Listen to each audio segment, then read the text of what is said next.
ഇന്നത്തെ വീഡിയോ എന്താണെന്ന് വെച്ചാൽ ഒരു ഈവനിങ് വ്ളോഗാട്ടോ ഗൈസ്. അപ്പോൾ ഇന്നും നമ്മൾ ഉണ്ടാക്കാൻ പോകുന്നത് അടയാട്ടോ. ഞാൻ കുക്കിംഗ് ഡ്രസ്സിലൊക്കെ ആട്ടോ ഗൈസ് ഫുഡ് ഉണ്ടാക്കാൻ പോകുന്നത്.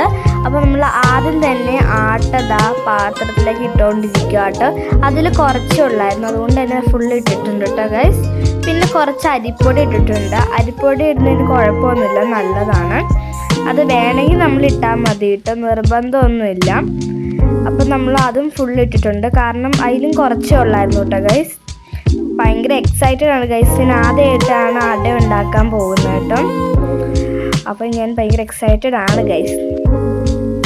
അപ്പം നമുക്കിതിലേക്ക് ഇനി കുറച്ച് പൊടിച്ച പഞ്ചസാര ആഡ് ചെയ്യാം. പൊടിച്ചത് തന്നെ വേണമെന്നൊന്നുമില്ല, കാരണം ഇവിടെ പൊടിച്ചത് ഇരിപ്പുണ്ടായിരുന്നു, അതുകൊണ്ടാട്ടോ അതിട്ടത്. പൊടിക്കാത്തയാണെങ്കിലും കുഴപ്പമില്ല. ഇനി നമുക്കിതിലേക്ക് കുറച്ച് ആവശ്യത്തിനുള്ള ഉപ്പ് ഇട്ട് വെക്കാം. അപ്പോൾ ഉപ്പ് നമ്മൾ ഇട്ടിട്ടുണ്ട് കേട്ടോ. ഇനി നമുക്കിതിലേക്ക് ശർക്കര ഇട്ട് കൊടുക്കാം കേട്ടോ. ഇടിച്ച ശർക്കര കേട്ടോ ഗൈസ്. അപ്പം നമ്മൾ അതും ഇട്ട് കൊടുത്തിട്ടുണ്ട്. ഇനി നമ്മളിത് നന്നായിട്ട് മിക്സ് ചെയ്ത് കൊടുക്കണം കേട്ടോ ഗൈസ്. ആവശ്യത്തിനുള്ള ശർക്കര വേണം കേട്ടോ ഇടാൻ. നിങ്ങളുടെ മധുരം എന്തോരം വേണോ അതിനനുസരിച്ച് വേണം ഇടാൻ. അപ്പോൾ ഇതാ നമ്മൾ അങ്ങനെ മിക്സ് ചെയ്തുകൊണ്ടിരിക്കും കേട്ടോ ഗൈസ്. അപ്പം നമ്മൾ ഇതിലേക്ക് കുറച്ച് ജീരകവും വെള്ളമൊക്കെ ഒഴിച്ചിട്ട് ഇത് മിക്സ് ചെയ്തായിരുന്നു കേട്ടോ. അതിൻ്റെ വീഡിയോ എടുക്കാൻ പറ്റിയില്ല. അപ്പോൾ നമ്മുടെ വീട്ടിലുണ്ടായ ഏലക്ക ആട്ടോ. അപ്പോൾ അത് ഉണക്കി പൊടിച്ചെടുത്ത ആട്ടത്. അപ്പോൾ നമുക്കിത് അതിലേക്ക് ആഡ് ചെയ്യാം. ഇത് ആഡ് ചെയ്തതിന് ശേഷം നന്നായിട്ട് ഇതൊന്ന് ഇളക്കി കൊടുക്കുക കേട്ടോ. ഇതിലേക്ക് നമുക്കിനി തേങ്ങ ഇട്ട് കൊടുക്കാം കേട്ടോ. കുറച്ച് മതി ഇതൊക്കെ. അപ്പോൾ അത് ഫുള്ളിട്ടതിന് ശേഷം നന്നായിട്ട് ഒന്നും കൂടെ മിക്സ് ചെയ്യണേ.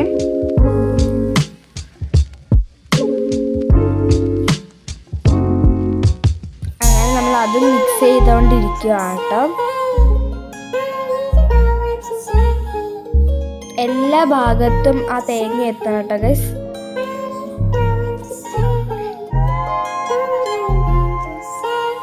നല്ല രസമാട്ടോ അതിൽ തൊടാനായിട്ട്, ആ മാവിൽ തൊടാനായിട്ട്.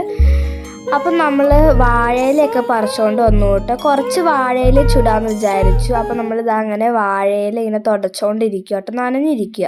ഇവിടെയൊക്കെ നല്ല മഴ കേട്ടോ ഗൈസ്. അപ്പം നമ്മളിതാ വാഴയിലയിൽ മാവൊക്കെ പുരട്ടിയിട്ടുണ്ട്. അങ്ങനെ ഇതാ അത് നമ്മളെടുത്തിട്ട് സ്റ്റൗവിലേക്ക് വെക്കുക കേട്ടോ. അപ്പം ഇതാ അങ്ങനെ അത് വെച്ചു കേട്ടോ ഗൈസ്. ഇത് ചെയ്യാനൊക്കെ ഭയങ്കര എളുപ്പമാട്ടോ ഗൈസ്. അപ്പം ഒരു വാഴയില എടുക്കുക, നന്നായിട്ട് തുടച്ച വാഴയില എടുക്കുക കേട്ടോ. എന്നിട്ട് അതിലേക്ക് കുറച്ച് മാവ് എടുക്കുക.